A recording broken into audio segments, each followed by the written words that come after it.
thank the chairman and the ranking member once again for suffering long with me as you wait for the last questioner.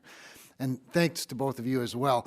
And thank you, Commissioner Pai, for referencing the letter that 114 of my closest friends and I sent to the chairman and to the FCC regarding standalone, and to both of you for addressing it so thoroughly today. And I might just hone in a little bit on some of the finer points regarding the timeline, because in the letter I received, Mr. Chairman, from you yesterday, you often referred to a lack of consensus. There seems to be some consensus. You've pledged that by the end of the year we'll solve this, but we need more consensus from stakeholders.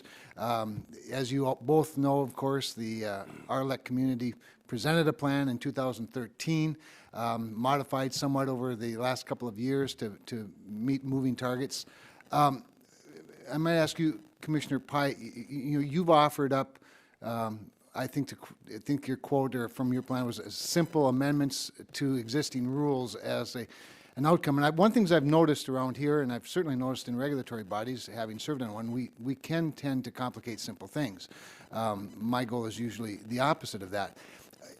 Are there issues in the RLEC plan that prevent this from going forward, or prevent us from utilizing that as the model, or are there other issues that have caused this to take so long that you know of? Thanks for the question, Congressman, and thank you also for your kind words about my proposal, which in turn is modeled on your letter.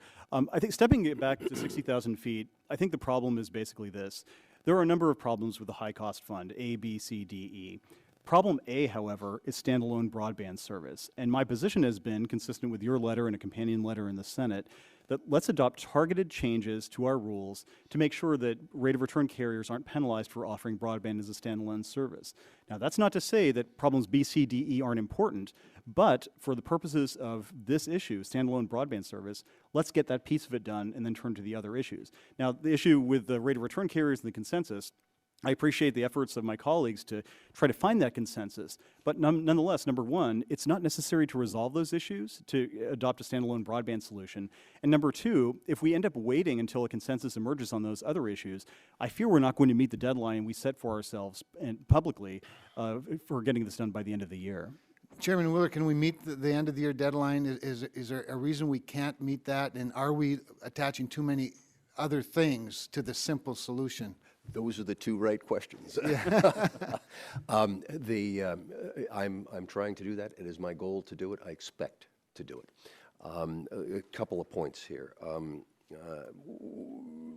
In order to do that, you cannot be wedded to consensus. As you know from your previous term, at some point in time, you got to pull up and shoot. Indeed. Boy, am I trying to get consensus. But if you can't get everybody to agree at some point in time, you got to and we will put forward a proposal on that in a timely basis in order to do things by the end of the year. Because at the root of this is that we've got to do better for rural consumers, period. And it's not just one simple fix.